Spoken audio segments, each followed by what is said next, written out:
এক কাপ আটা বা ময়দা আর তার সঙ্গে মাত্র একটা ডিম দিয়ে মজাদার নরম তুলতুলে বিকেলের নাস্তা রেসিপি।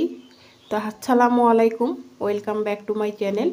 প্রতিদিনের মতো নতুন আরেকটি মজাদার রেসিপি নিয়ে চলে আসলাম।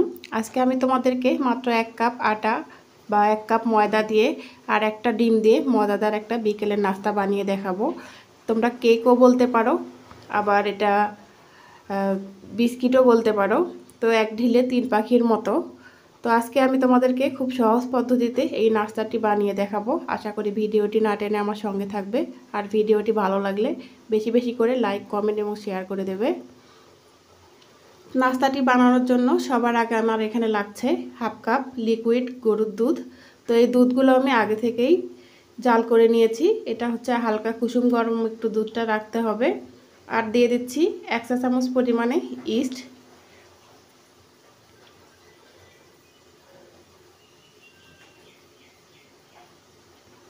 এখন দিয়ে দিচ্ছি হাফ কাপ পরিমাণে চিনি। তো চিনিটা তোমরা পছন্দ মতো নিও। যারা মিষ্টি একটু খেতে বেশি পছন্দ করো তারা একটুখানি বাড়িয়ে দেবে, আর যারা মিষ্টি খেতে কম পছন্দ করো তারা একটুখানি কমিয়ে দেবে। তো এখন এই সবগুলো উপকরণ খুব ভালোভাবে আমি মিক্স করে নিচ্ছি।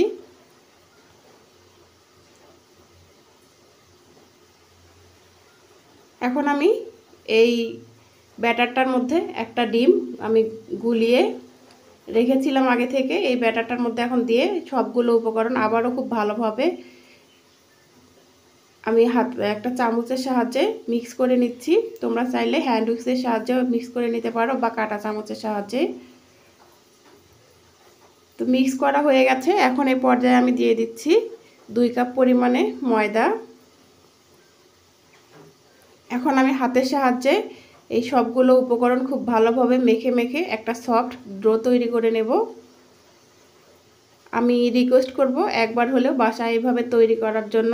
তোমরা তো অনেক রকমের নাস্তা খেয়েছো, তো বিকেলবেলা চায়ের সঙ্গে এর থেকে ভালো কিছু আর হতেই পারে না। তো আমি রিকোয়েস্ট করব একবার হলেও বাসায় এইভাবে ট্রাই করার জন্য। দেখবে যে চা তৈরি হওয়ার আগেই কিন্তু এই নাস্তাটি তৈরি হয়ে যাবে। তো দেখো ডোটা তৈরি হয়ে গেছে। আমি একটুখানি তেল লাগিয়ে 10 থেকে 15 মিনিট রেস্টে রেখে দেব। তো দেখো এই ডোটার উপরে আমি তেলটা খুব সুন্দরভাবে লাগিয়ে দিচ্ছি। এখন আমি একটা ঢাকনা দিয়ে 10-15 মিনিটের জন্য ঢেকে রাখবো, তাহলে ডোটা অনেক আরও স্মুথ এবং সফট হবে।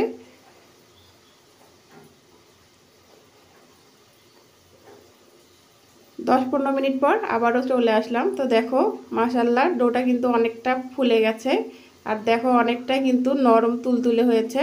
তো আমি আবারও হাতের সাহায্যে খুব ভালোভাবে এটা মুথে নেব।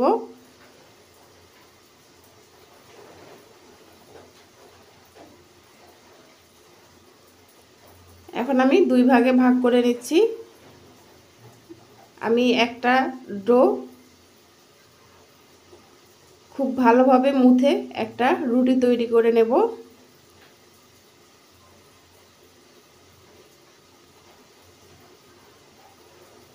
আমি একটুখানি আটা ছড়িয়ে দিলাম। দেওয়ার পর এখন একটা বেলুনের সাহায্যে এই পিঁড়িটার মধ্যে খুব সুন্দর একটা রুটি বানিয়ে নেব। তো রুটিটা কেমন মোটা হবে আমি সেটাও তোমাদেরকে দেখিয়ে দিচ্ছি।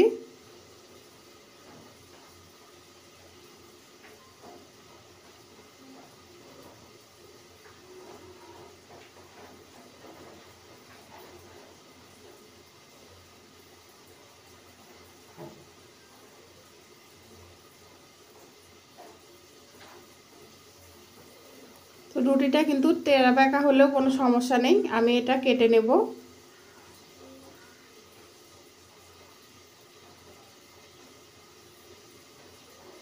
তো দেখো খুব বেশি মোটাও না আবার খুব বেশি পাতলাও না, আমি এরকম একটা রুটি বানিয়ে নিয়েছি। তো খুব বেশি মোটা করা যাবে না, তাহলে কিন্তু ভিতরটা যখন আমি তেলে ফ্রাই করব তখন কিন্তু কাঁচাই থেকে যাবে।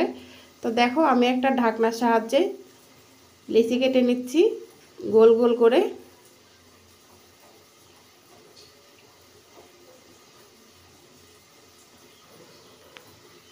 তো সবগুলো আমি একইভাবে এরকম একটা মিডিয়াম, বেশি পাতলাও না আবার বেশি মোটাও না এমন রুটি বানিয়ে এরকম করে লেচি কেটে কেটে নেব।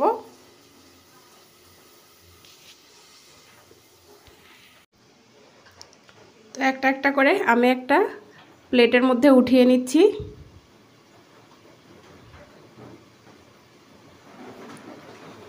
একইভাবে আমি সবগুলো নাস্তা তৈরি করে নেব। দেখো সবগুলো নাস্তা তৈরি করা হয়ে গেছে। এখন আমি এগুলো তেলের মধ্যে ভেজে নেব।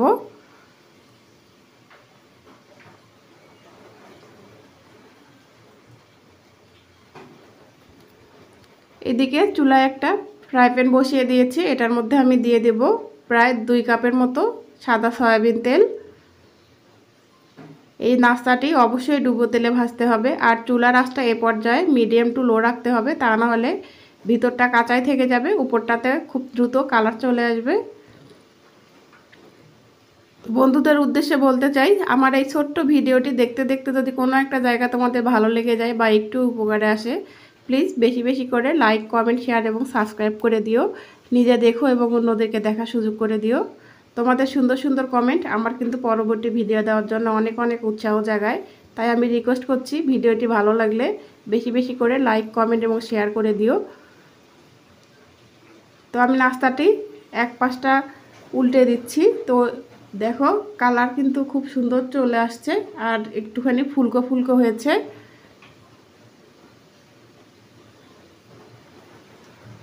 যারা ফার্স্ট টাইম আজকে আমার এই ভিডিওটি দেখছো, যদি নতুন বন্ধু হয়ে থাকো প্লিজ চ্যানেলটি সাবস্ক্রাইব করে অল নোটিফিকেশন অন করে দিও, তাহলে আমি নতুন কোনো ভিডিও দেওয়ার সঙ্গে সঙ্গে পৌঁছে যাবে তোমাদের কাছে নোটিফিকেশন।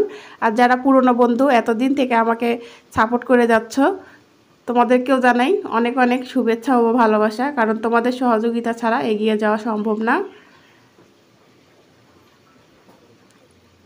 দেখো মাশাল্লাহ অনেক সুন্দর কিন্তু কালারটা চলে এসেছে।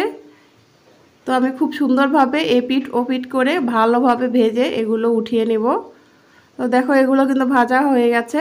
তো যেগুলো বেশি মানে আগে দিয়েছিলাম সেগুলো হয়ে গেছে, সেগুলো আমি তেল ঝরিয়ে উঠিয়ে নিচ্ছি। আর বাকিগুলো আমি একইভাবে ভেজে নেব।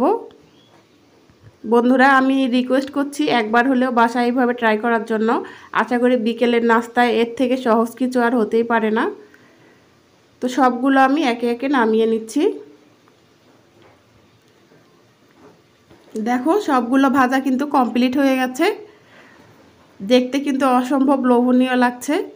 তাই আমি আবারও বলছি, ভিডিওটি ভালো লাগলে প্লিজ লাইক, কমেন্ট এবং শেয়ার এবং সাবস্ক্রাইব করে দিও। আর আমি একবার হলেও বাসায় এভাবে ট্রাই করার অনুরোধ জানাচ্ছি। দেখো খুব সুন্দর লাগছে, মনে হচ্ছে তেলে ভাজা বা পোয়া পিঠা। তো বন্ধুরা আজকে এই পর্যন্তই, দেখা হবে নতুন আরেকটি ভিডিওতে। সেই পর্যন্ত সবাই ভালো থেকো, সুস্থ থেকো এবং আমার এই ছোট্ট পরিবারের পাশে থেকো। আল্লাহ হাফেজ।